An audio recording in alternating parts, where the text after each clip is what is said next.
Fantastic. Everybody, welcome to another IDE lunchtime seminar. I am thrilled to have with us a dear and long-term friend of the IDE, Kristina McElheran, who has been collaborating with us for a long time. Housekeeping first, Kristina, being a good sport and a good egg, is happy to entertain questions while she's giving her talk. Let's keep this lively and interactive.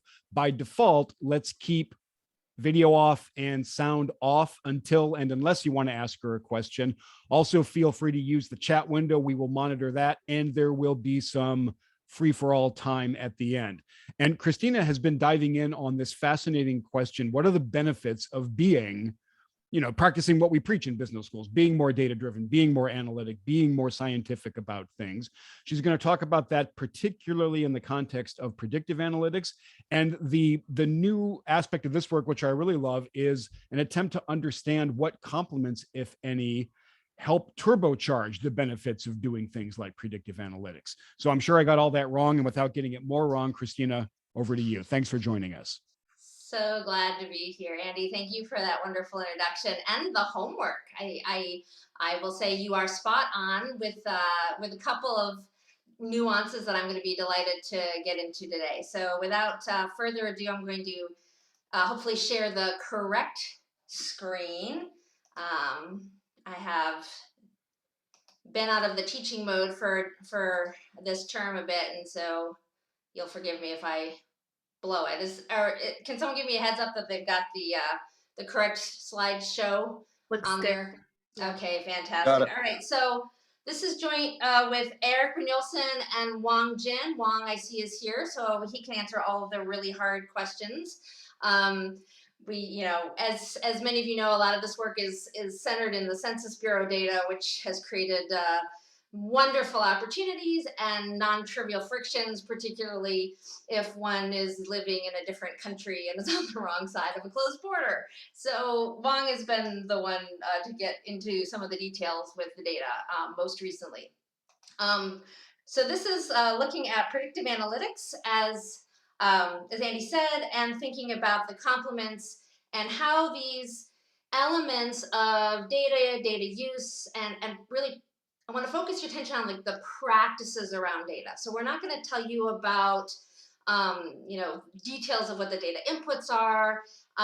We're going to mostly talk about how this is used by firms, how it complements other practices, and then I've got some newer things that I hope to get into with what types of practices and data, if we're looking at internal and external, and some of the softer skills in firms, and how that the soft complements play with the hard data. So I've got to put my disclaimer up that nothing proprietary of any of these firms is going to show up in the next hour or so. And I don't think I really need to motivate this for this crowd, and I don't want to spend a ton of time here, but we have this growing sense that there's been all this investment in data and big data and analytics, and yet we're not really seeing this in the productivity data in the aggregate, which suggests that we're missing part of the story. And so what we do in this paper is dive into these micro level details to better understand what's going on under this sort of misaligned investment and productivity statistics. So this is hard. Many of you are working in this, just understanding what the prevalence of these practices is. Who's doing what is a first order problem in big representative samples. Then the even harder problem is, can we link this to performance in a meaningful, precise way? Measuring performance is a non-trivial activity. The census data helps us out here. And then we're trying to go one step further and say, okay, let's look at the complements that could either turbocharge, as Andy said, or potentially hold back the benefits of these types of practices. And that's where we're going with this. So what we've done, I think, has some contributions on a few different levels. So one is, addressing this puzzle. Everyone likes to start with a puzzle, right? So we've got a puzzle. Why are we seeing all this investment, but maybe not a lot of returns? Seems pretty timely. We're talking a lot about digitization, automation, the future of work. This is like pretty much everybody I know is working in this. And we've got something to say here as well, especially as we get into some of the newer things. And I think there's a lot of actionable insights here. So, what's challenging for folks like us in the ivory tower is how do we take these insights and really move them into practice? How can we actually find out things that are helpful for firms? And complementarities has been around for a while and really feels like where we can get some action. And we've seen it with looking at general purpose IT and a bunch of data centered management practices. Intangibles is increasingly getting attention, and we're moving towards that with this activity, with a set of research questions and data. And then we're really getting into, of course, not a newsflash for you, everybody's really jumping on the machine learning and AI bandwagon, and how do we link to that is something that I'm going to talk about today. I think the core of this is what I'm going to call the 3 M's. We're going to move the needle with the measures. So we've got direct measures of both the technology, which is hard, and these intangibles. Not all of them we're going to pin down, but some of these are more like hard to measurables. And so we want to think about, can we start to pull out these threads from the measure of our ignorance in these productivity residuals? So we're going to make some progress here. We make some progress with methods. So we have baked in to the survey an IV strategy that's been very effective. We're going to see how many papers we can, put on this IV train.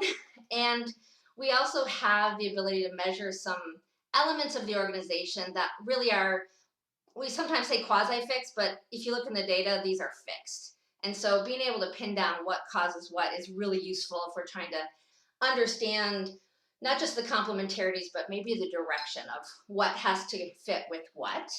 And then we've got the 3rd M, some on the mechanisms. And here, what I'm excited about is that, and this is where this new stuff is coming, it's not so much in the published paper that got sent out, is this question of humans in the loop.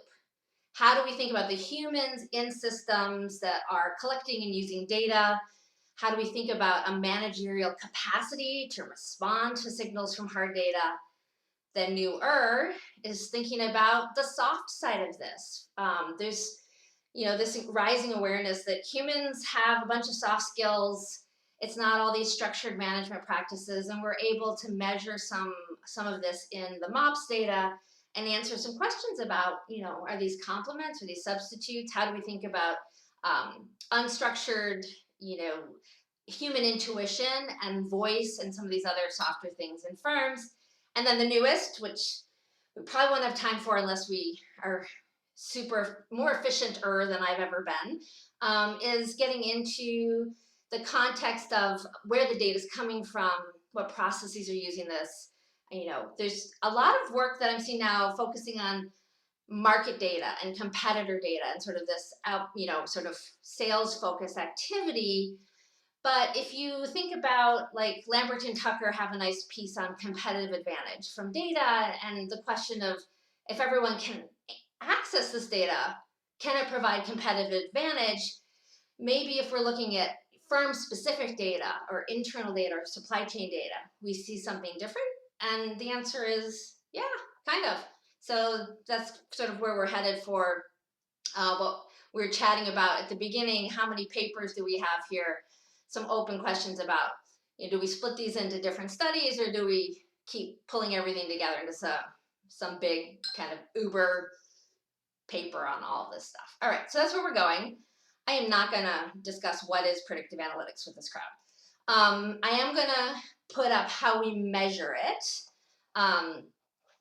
This is where often I get questions.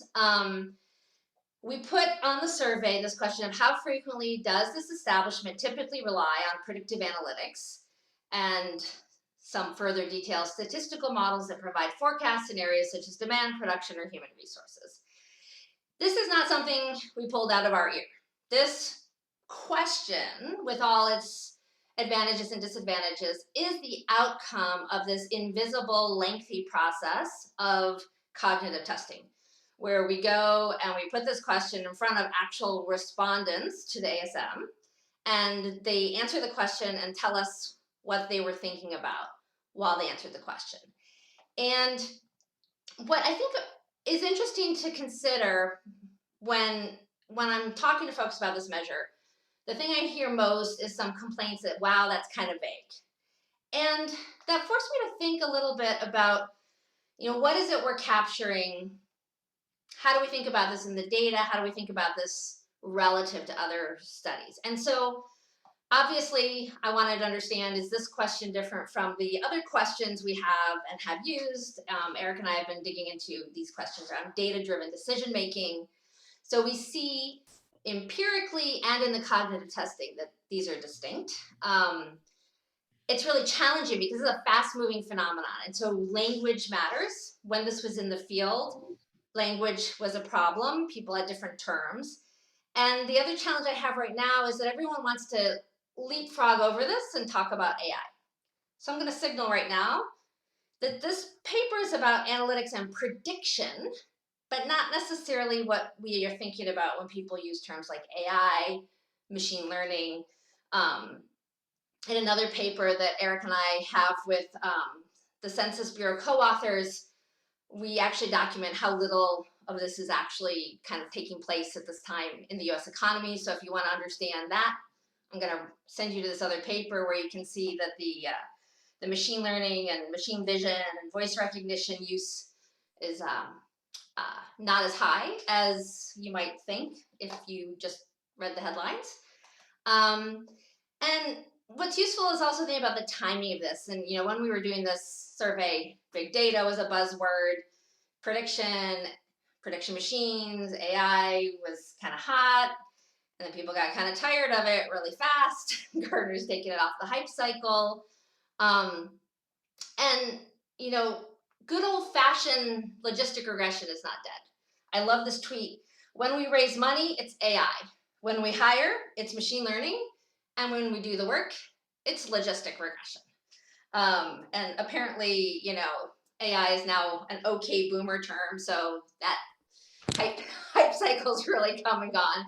I think the point here is that we're interested in the capability of the firm to, really do this type of activity, not so much in the specific tools that they use.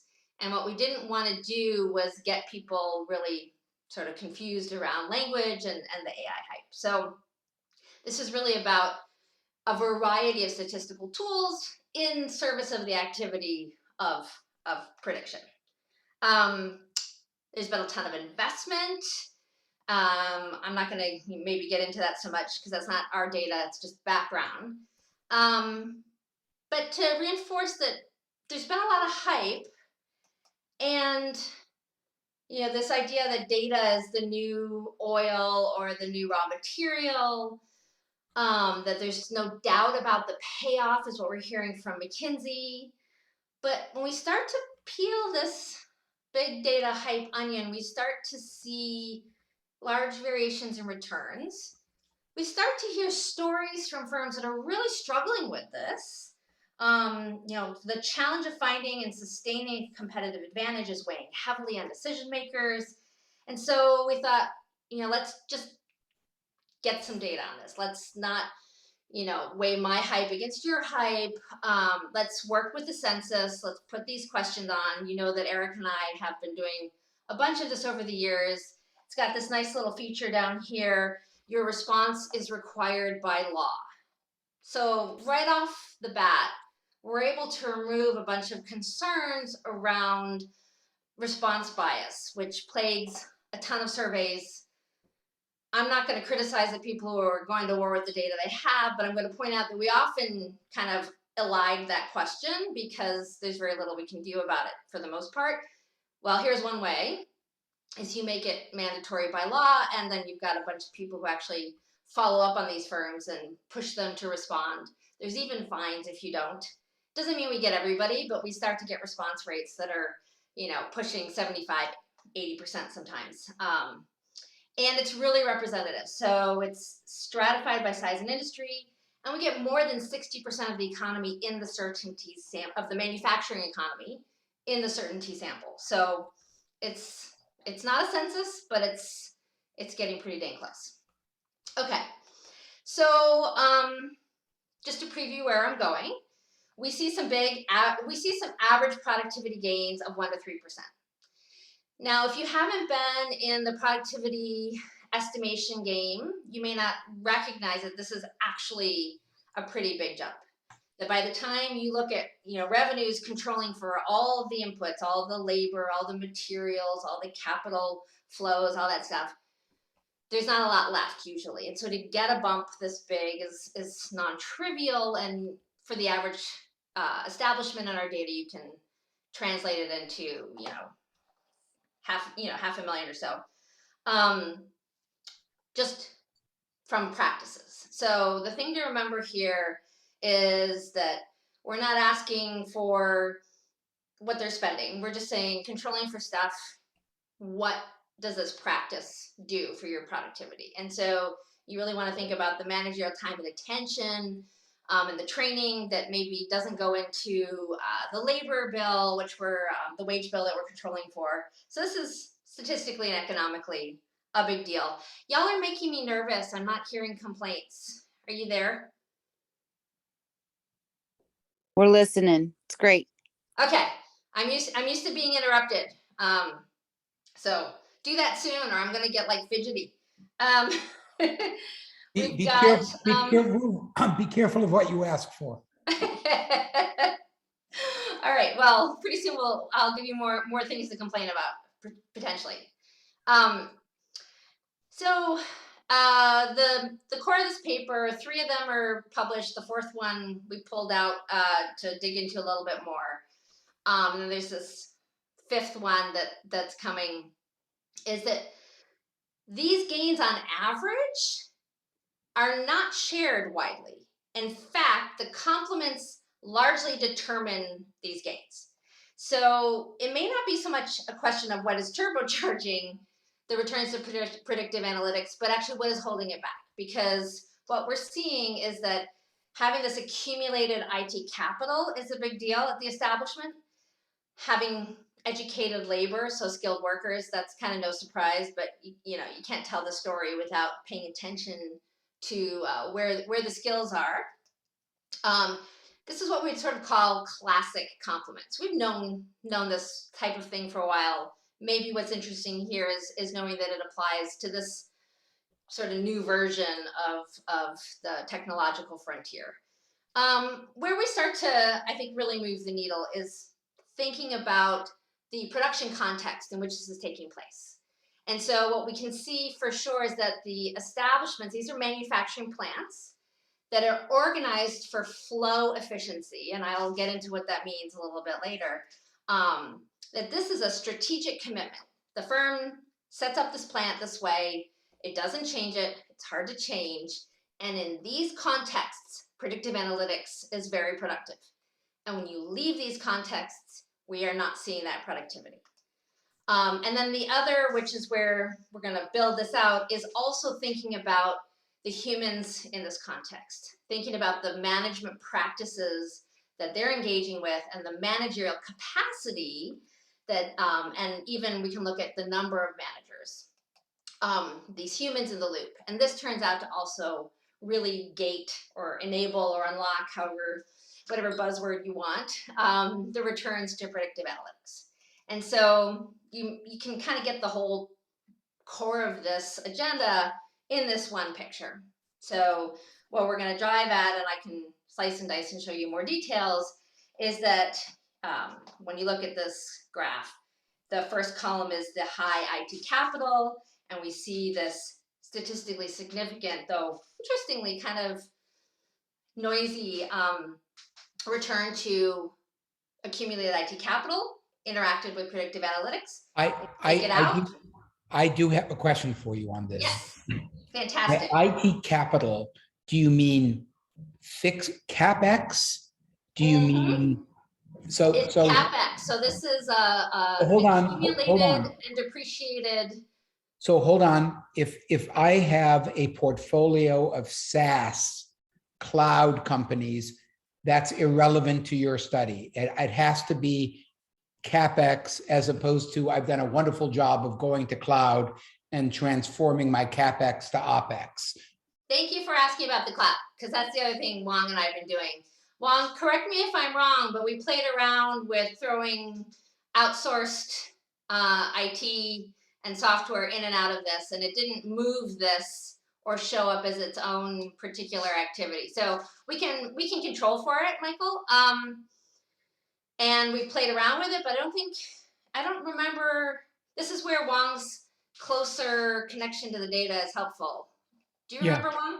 Yeah, so we play around. We did several robustness check on this. So first of all, we're trying to including the IT service operating cost in this particular measure. We didn't see much of a change in our results. So that's one thing. The second thing is we use the IT service expenditure and interact with the PA adoption, the predictive analytic adoption, and see whether we find additional performance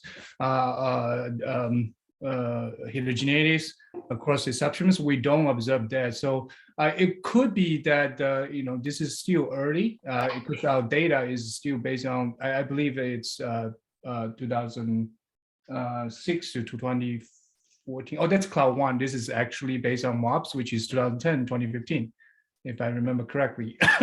Yeah, sorry. Yeah, so this is the based on the early MOPS. So we would, in our early study, we also see that the cloud effect actually start to take off after 2010, right? So that's one thing to keep in mind. Yeah, so we have another paper, Wang and I, where we're looking at the returns to sort of traditional owned accumulated CapEx IT capital and outsourced IT services that includes the cloud based services as they emerge. We can't in that bucket disentangle cloud from other outsourced stuff, but we do see distinct differences both by the age of the establishment and by this organizational context, this strategic commitment to flexibility versus efficiency. We see really big contingencies in that. That's a separate set of projects. That's great. My last quick comment, very interesting, and it's good that you're capturing that transition. It's just interesting because, of course, anecdotally, the big complaint of legacy organizations is technical debt. So you have basically turned a bug into a feature in your analysis here. Well, I think that's why this line is so tall. So I think if we could go into this spread around this. So you can see that it's, we've got on average a pretty significant benefit, but there's a spread, and some of that spread goes pretty dang close to zero. And my guess is that if we could go in and sort of disentangle like the helpful infrastructure from the inertia causing technical debt infrastructure, we would shrink that confidence interval like crazy, and we would see even more heterogeneity. Very good. Thank you. Yeah, no, I think so you'll notice that you picked the biggest spread, right? So the other ones are much more precisely estimated. When we think about skilled workers, there's not so much concern that having educated workers is going to make this difficult. So if you don't have it, you're not in the predictive analytics vanguard here. And then I want to really focus your attention here on these green triangles, because this is where we've done something that I've never seen done before, where we look at the strategic commitment of that operating system to flexibility versus efficiency. And when it's efficiency oriented, we are in a context where this data is presumably more the process is more stationary, they're managed to drive out variance, and where the data and the analytics actually are really serving the firm in boosting productivity, it looks like kind of a waste of time if you're not in this context. And so Wang and I have some other work trying to understand this a little bit more. And then where we're going with this is this orange, I don't know what that shape is, parallelogram. I think my daughter just did geometry. This orange parallelogram, diamond shaped thing, is an important complement. We are interpreting this as the capacity of the humans at this firm to actually make changes to what's happening at the plant based on the analytics input. And so this is helping us understand what the role of humans in the loop in a process that includes predictive analytics.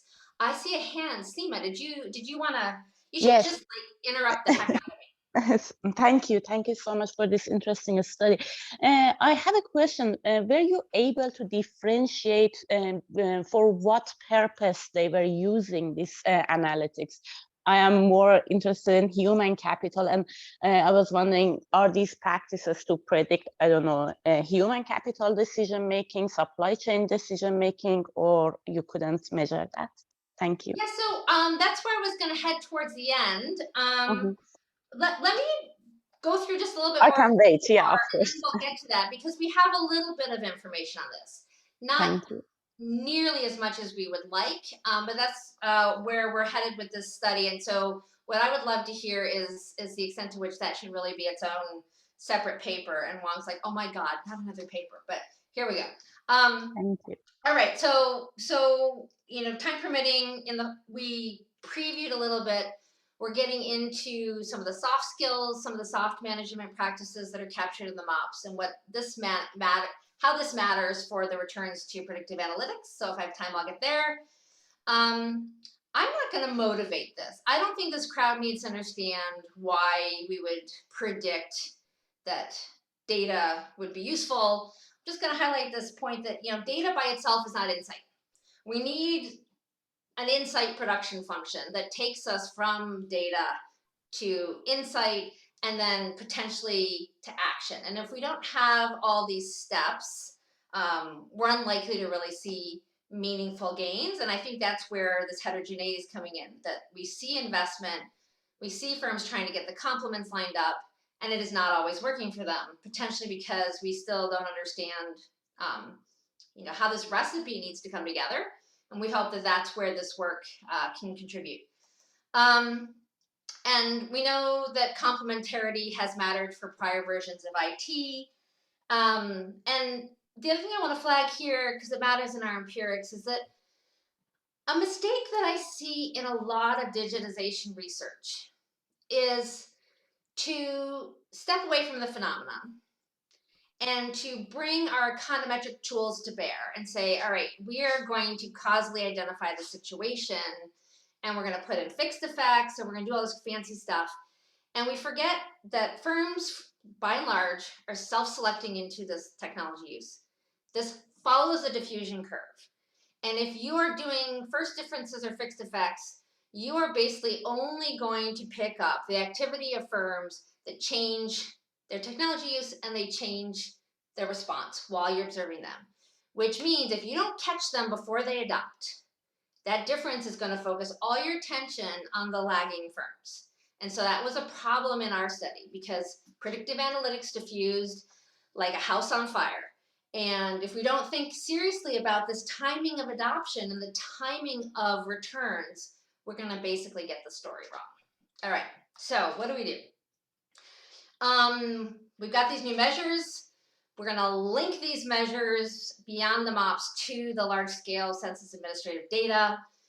We're going to do that crazy stuff to get actually into productivity with revenue-based TFP. So you need lots of controls from the administrative data on what's going into the production function. Then we're going to do our work on causality. We're going to use this instrumental variable that we baked into the survey, and we're going to do our homework on complementarities. So can someone stop me if you need me to run through what a revenue-based TFP estimation is? This is pretty standard. We're going to put sales on the left-hand side and control the stuff out of the right-hand side here with, we're going to have the predictive analytics, and then we're also going to control for traditional capital, labor, other inputs. We've got materials, we've got energy, operating costs. We're going to separately control for data-driven decision-making. We're controlling for the NAICS 6 level. NAICS 6 is narrower than you're used to thinking of. So this is going to be within very narrowly defined industries and all sorts of other crazy stuff that Wong can talk to. The measurement here is kind of often a topic of conversation. I'm happy to spend more time here. We collaborated with the US Census Bureau to expand the MOPS. We build on these 2010 questions. I've got my animation a bit off here. this speaks a little bit to Seema's comment, is that we'd love to know more about what's going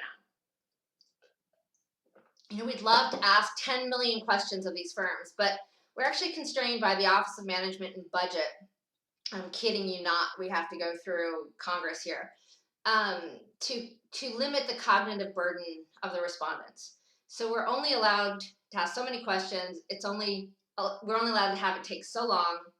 So actually, Andy, you or David early on, when we were just chatting, said, this is not a survey that's fast to respond to. It's actually not that bad, because we're not allowed to make it bad. And so sometimes when we don't ask more questions, it's because we're really not allowed to.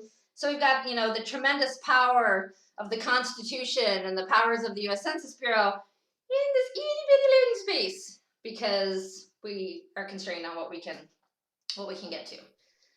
That said, at the end of the day, we get 30,000 establishments in 2015. If we use the recall to 2010, pool it, we get to 50,000 observations.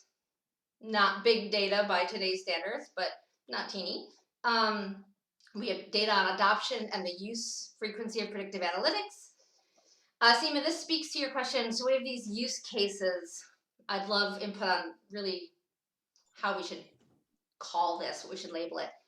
But are you using data-driven decision-making for supply chain, demand forecasting, or product development? So where we did not ask about HR. In an earlier version of the survey, we tried to have a lot more use cases, and what came back was you get 3, pick. So this is what we picked. We have a lot of information on management practices from like the World Management Survey, older MOPS history, focusing on HR practices, targeting and awareness of our targets, and then awareness of targets, and then some great questions that we're excited about on formal and informal data, information coming from interactions with workers, which is a really nice way to capture what some researchers would call voice in the firm, and basically this soft interaction between managers and workers, and then some other hard to measurables. So education, this production strategy variable, the availability and use of data. So, we don't see everything, but our microscope on the firm has gotten stronger and more detailed. And so we're going to use as much of that as we can. Any other questions here? Okay. So we've got the ASM, CMF, the longitudinal business database, which is the census of all of the establishments in the US. Okay. Sorry, clearly I'm not speaking enough to humans. I'm a little bit hoarse today. Not COVID, because I don't talk to humans, so all good. So the question on predictive analytics, I previewed already, so let's get to what this looks like in the data. So the key takeaway here is to first notice that adoption of predictive analytics went really quickly. So by the time we asked about it for 2015, with recall to 2010, we were already up in the realm of 70 to 80% of respondents saying that they had some use of predictive analytics. So where a lot of the action is going to take place then is in this other question about the frequency, where you can see there's a lot more variance, and that the average use is really between yearly and monthly use, and where this is going to climb then is the weekly or daily use of predictive analytics. I think I have some animation here. Yeah, there we go. So you can see the averages. Because of this, we're going to lean very hard on the cross-sectional data. If we were to do the difference approach, we would be looking at this very small number of changers between 2010 and 2015. And those aren't the firms that we're really interested in understanding. We've done some robustness on this, but that's not really where the useful variation in the data is. And so the other thing to realize, though, is that even though some use, the extensive margin of use was very widespread, it was not very intensive. So the next wave of the MOPS, which is in the field right now, asks a lot more questions, trying to dig into this intensive margin, more about the tools, more about moving into AI, et cetera. So stay tuned for that. We have a much more representative sample than the average. So We've got a much better inclusion of younger, smaller establishments, and this is like a rallying cry for me and for Wong, because what turns out is that when you start to look into the smaller firms, we see lots more heterogeneity in the likelihood of use, in the results when they're nudged into use. Ricard Gill has some really nice data on small and medium enterprises in Spain. Ijo Jin, who's joining me at Toronto, has some really great stuff on smaller e-retailers in China. Berman and Israeli are looking at smaller e-retailers with descriptive analytics. So we're starting to see that, if all of our attention is on these really large firms, we may be missing some of the really important variation in how this plays out in actual firms. We move the needle on intangibles so we can see these other things that are often very hard to measure. IT capital is very hard to measure. You have to see the accumulated flows over time and depreciate that in order to get a good handle on that. Though, as Michael pointed out, that may start to be less of a big deal. Though, Michael, fun fact, Wong and I found in the data that on a size adjusted basis, young firms and smaller firms, so smaller firms, we adjust for size, the young, are investing just as much in traditional IT capital. And so they're not moving everything into this outsourced model in the data that we can see. Ooh. So some of our predictions about, everything moving to the cloud seem a little premature. No. Was that for me? No. Okay. And then we have this question about government mandated data collection. So this is where our IV strategy comes into play. We have a question on who decides what data to collect at the establishment, and one of the options is the government. And when we do all the fancy stuff to sort of poke at the exclusion restriction, this turns out to work really well. It's got a strong first stage. And interestingly, seems to nudge especially the less sophisticated establishments into collecting data, into using data, and interestingly, into benefiting from data.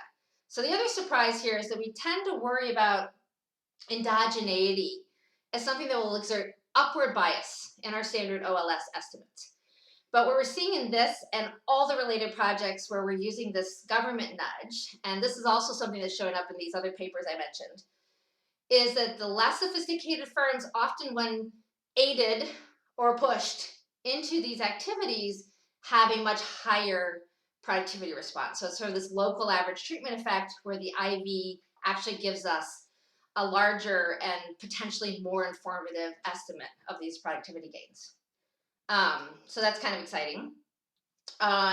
We have 30,000 unique plants. Okay. So, a lot of this I previewed already in the picture. If you wanted to get into the coefficients and the significance, this is where your happy place is, where we're looking here at all these other controls. The DV here is going to be revenue, but it's going to be controlling for all the inputs. So you want to think about like a flexible, almost like Cobb-Douglas production function here. And so if we look at the benefit of just having predictive analytics, we get this pretty large coefficient around 3%. When we, I can't even remember what we did with full. Wong, do you remember what full was? Sorry. Yes, that was adding the complements. The point is that you prove. Oh, that's right. Thank you. Yes. So when we put the complements in, it pulls down the point estimate, which is exactly what you would expect if these returns are correlated with these complements. And so this sort of motivates why we need to look at this heterogeneity, because when you add those in, thank you, Wong. Sorry, I had a brain fart today. Wong, can you come to all my talks, please? We see this potentially important reduction in the point estimate. And then when we look at frequency, I don't have time, I think, to get into some of these, but we see this nice dose response effect.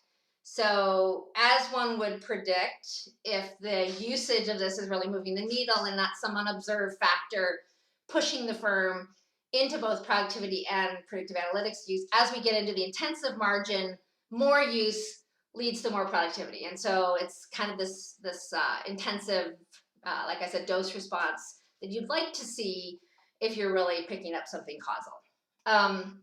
So we do a lot of robustness. I can come back to that if you've got questions about maybe the production function or, as I said at the beginning, putting some restrictions on the data quality by how long the respondent had been at the firm so that the recall is solid, et cetera, et cetera. So the thing I previewed that I'm very excited about is this new question that we added to the second wave of the MOPS that was really motivated by the teaching I had done at Harvard in the Technology and Operations Management group, where we were teaching operations strategy. And we were talking to students, MBAs, about the importance of understanding what the strategy, what the goal of the operating system really is. And the recognition that multi-establishment firms often have networks of plants that have varying strategic objectives, varying operating strategies, and that these process strategies tend to be irreversible. So this is really what we want to think about in the strategy literature as like a strategic commitment, a la Gemawat or Gemawat and Costa. And the idea that once you put these capital investments in, once you optimize an operating system, you lay out a plant a certain way, you train and hire certain people, you get management practices and routines, you have a system that can't turn on a dime. And so what happens when we think about putting these sort of practices in these different systems? And it turns out to matter a lot. So the question, as I also previewed, is a little bit vague. We can't get into too many details, but this really did make sense to the managers of these plants, and these notions around a job shop, which is, a very high mix, low volume environment where you do lots of one-off things, where there's a lot of product development, there's a lot of customer service activity going on, moving into batch production, which is sort of a moderate mix in volume, into cellular and continuous flow, which is really low mix, high volume, optimized for low variance, often lots of capital equipment and lots of things like sensors. So you want to start thinking about IoT situations here.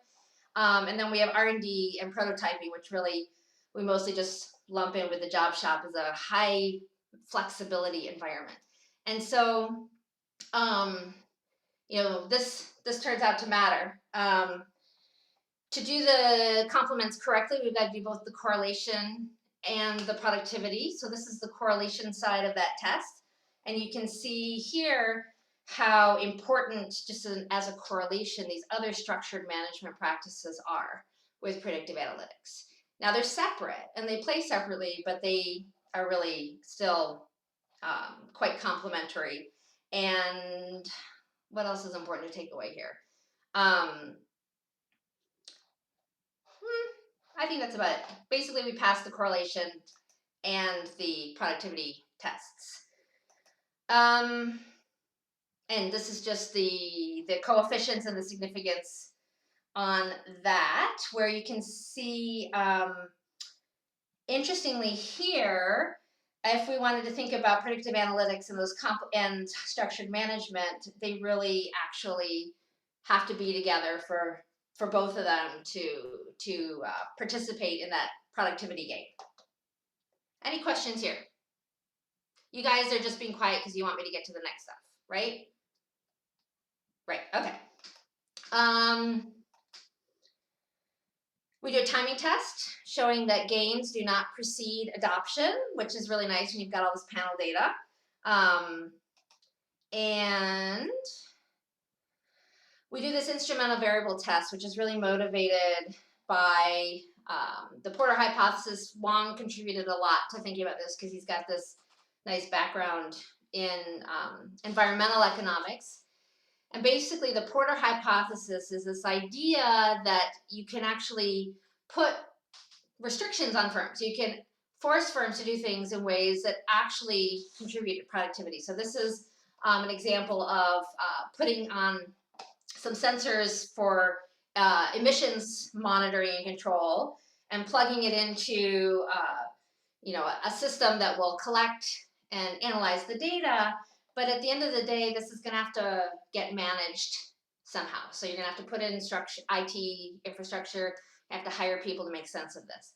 When the government does this, the question is, does that push the firm or nudge the firm into becoming more data driven? There's a nice anecdote I love about this. You can find in other places. Charles Duhigg does a marvelous job of telling this in a story in his Better, Faster, or something, or is it Habits? Right, I have to look it up now. But it's the story of Paul O'Neill at Alcoa, where he comes in and he says, okay, we are going to monitor accidents and we're going to have 0 accidents. And people are like, what? We want productivity. The shareholders are like, where are my gains? But it turns out that when you put systems in place to clean up your act, to make sure that things are safe, that they're not polluting, that you're not wasteful, because it turns out waste going in the environment is often a sign of just inefficiency and waste in a production function. When you put these things under control, you start collecting data. You start getting processes that are data driven. You start getting accountability for those metrics. And often what follows is productivity. And so that turns out to be the case with government nudges to collect data and the use of data-driven decision-making. So there's a nice HBS case on worker safety at Alcoa. Huckman and Rotman have some work on this as well. And there's a large Porter hypothesis literature if you want to check that out. We've used this also in the data-driven decision-making work that I have with Eric, and now MJ Yang has joined on that project. All right, so this is what the question looks like, where it asks about government regulations or agencies. This turns out to work quite well as an IV.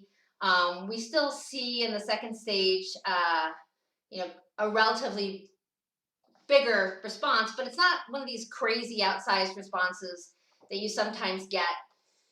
Don't we all get when we run IVs? And so we're feeling like this is actually super informative and helpful for understanding the causal impact of predictive analytics. Any questions there? Yes, I have a quick question. Sure. To what extent, given that you've established continuous flow, et cetera, to what extent, if I was a Japanese Kaizen kind of person, could I interpret your findings as, if you've got good production processes in place, good predictive analytics is simply a force multiplier or an accretive for that. But if you have flaws or pathological design or issues, data and predictive analytics are largely irrelevant. It's a garbage in, garbage out 2.0. It's a bit of that. There's one nuance, and this is the nuance that we use to trip up the MBAs, as we all like to do as professors. If we look at these flexibility-focused environments, job shops in particular, they're not messed up. They are optimized for a different objective function, if you will. And they don't look productive on paper. They have high burden rates.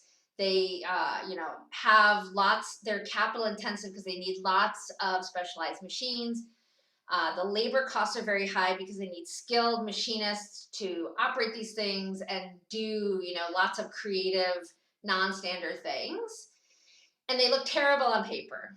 And the point of this case that we would teach, we changed the name all the time, but when I taught it was Riston Manufacturing, was we would trick all the MBAs into wanting to shut that thing down because it's not productive. But that job shop can be the innovation cradle of the firm. It can be the end of life support that helps keep your customers loyal at the end of the product life cycle as you're transitioning to a new product. And so I think we want to be careful about characterizing an operating system as messed up when in fact it can be organized for a different purpose.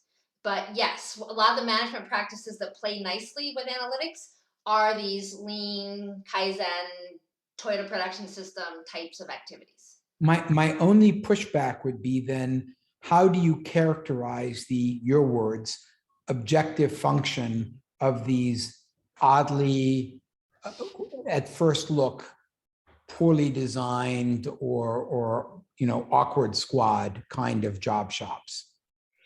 So, this is a rough cut, but, asking about a job shop versus continuous flow is a first step. And mix and volume is very informative of how you want to think about allocating burden.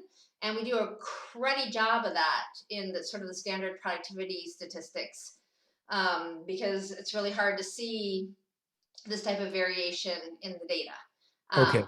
But you can see the presence of management practices, these lean Kaizen practices at job shops. And so you might infer that they're better run job shops versus crummy job shops. And Wang probably has something to add to that. Yeah, just quickly, I think, Kristina, as you mentioned, you work with MJ, where you guys are exploring the misalignment of management practices with these production strategies. So basically, that might help answering some of Michael's question there. Yeah, well, we're seeing that there's less of this Kaizen activity at the job shops. What we haven't yet quite pinned down is whether those really structured approaches are a bad fit, or whether we're picking up the crummy job shops from the good job shops. But that's another paper, and given time, maybe we'll come back to that, because I wanna get to this is just saying what I've already said, so I'm gonna move on. We've seen, I think what's interesting here is that the classic complements apply, and what's puzzling a little bit is we've known about these complements for a long time, and yet the firms haven't put that into action. So there's some friction in getting the IT capital and the educated labor aligned with the predictive analytics. I think some of it is due to these strategic commitments that maybe we haven't quite understood, or maybe there's not enough tailored fit of these analytics practices to these higher variation environments. You have to ask this question of, analytics is to some extent, predicting the future from the past, and you're navigating using the rear view mirror. How good a fit is that ever going to be for an innovation focused environment or for a flexibility focused environment? It just may not be the right hammer for that particular nail, right? And then we also see this importance of managerial capacity.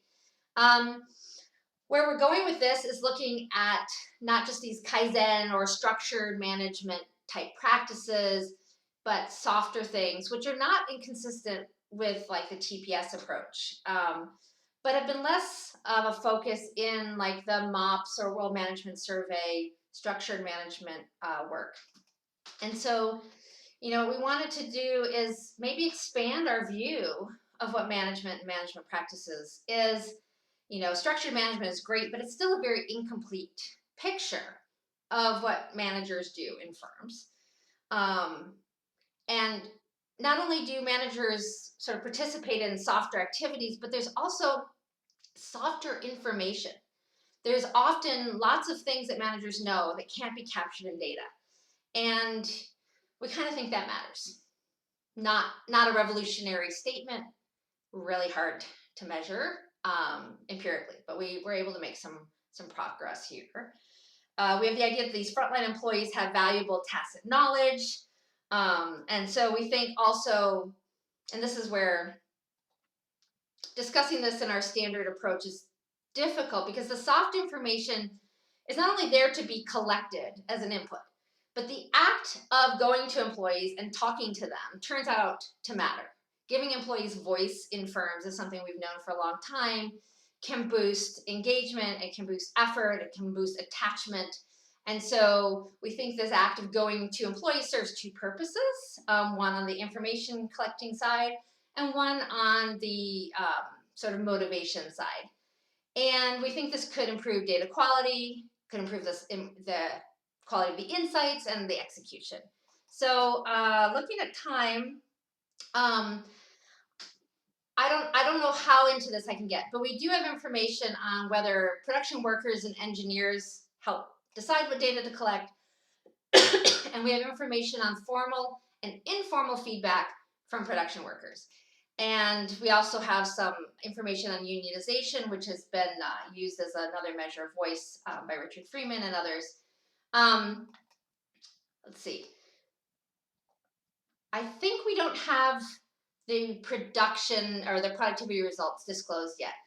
But what we see over time is this big rise in getting information, participating in activities that support voice with workers over time, and forthcoming after disclosure, we see this has a very strong complementary interaction with predictive analytics. So we're kind of framing this as soft skills and hard data going together, and suggest that not only do we need these sort of structured management practices, but this complementary activity for soliciting softer data.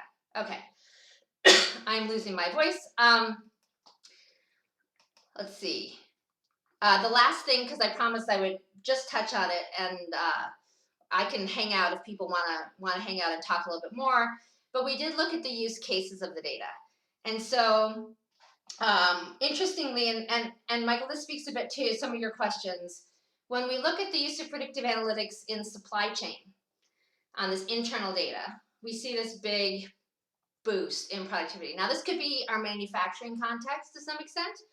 Supply chain's all the rage right now. But we do see a demand forecasting benefit and almost no benefit when it comes to product design. So it's possible, again, that if we're doing innovation and flexible stuff, the rear view mirror data may not be as helpful. And so we can start to unpack some of these use cases. I do wish we had the HR piece of that. And so this is just the coefficients for that graph. I think that's me at 1 minute past the hour. Sorry if that went a bit fast. Happy to hang out and entertain more questions or hear ideas about what makes sense in terms of how we disseminate these ideas in the world. Someone give me guidance on what's next. I stop my share. We go our separate ways. What's the move here? Thanks, Kristina.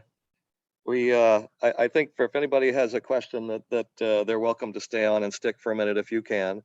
I think otherwise we'll bid people adieu, and a couple of us will stay on. Carrie, what do we have for next week? Next week is Jeff Parker. We have a presentation from Accenture. All right, perfect, awesome. So we'll see you all next week, same time, same station. Thank you for joining us. Kristina, hang on for a minute. Yeah, I'm hanging out. I did not completely follow the chat while we went. Kristina, it's Michael again. Yeah. I said in the chat that I love the phrase, the insight production function. Actually, have you sought some sort of way of doing that? Because it could be indicative of what kind of relationships there are between data typologies, quantity of data, et cetera. Even as a rough, forgive me, a logistic regression kind of classifier, it could be sort of interesting as a way of segmenting your approaches. So I'm just sort of curious, do you have a bright PhD or an even brighter postdoc looking at that? We haven't really dug into it in that much detail. I'm very motivated to explore some new approaches for data collection that may be a little bit more nimble than the census approach, where we can maybe focus deeper just on these questions and maybe not share space so much with some other things that people care about on the MOPS. So I'd love to talk more, because I'm trying to put some infrastructure, sort of big think in place about how we could do some data collection, not nearly at the scale, but start to unpack a little bit more of what I'm now going to call the insight production function, of course. Right. Well, it's a wonderful phrase. And let me ask one last rude question in this regard, because you did mention this at the very end, the possibility of using frontline workers to suggest data to use. Again, not wanting to sound like a Kaizen freak, but the whole notion of quality circles, we could call them data quality circles. Yeah. And that lends itself to experimentation because you can actually see whether these frontline workers are making data-oriented recommendations as opposed to historically process-oriented recommendations. Do you have anything going on underway in that regard? I mean, like I said, this is where I am right now is still digesting this Okay. and the giant ABS thing, but really trying to imagine, trying to sketch out and think about a more detailed, private, if you will, data collection. And from one Kaizen freak to another, that's a wonderful, wonderful way to think about this. Yo, one. Ironically, sorry. No, we should talk more. I need to make sure that I'm harvesting all your wonderful insights as I think about making this even more detailed and actionable. Awesome. Thanks, Michael. Thanks, Kristina. We'll let you go and get on to the next set of things. And Wang, thanks for joining in with us as well. Good to see you.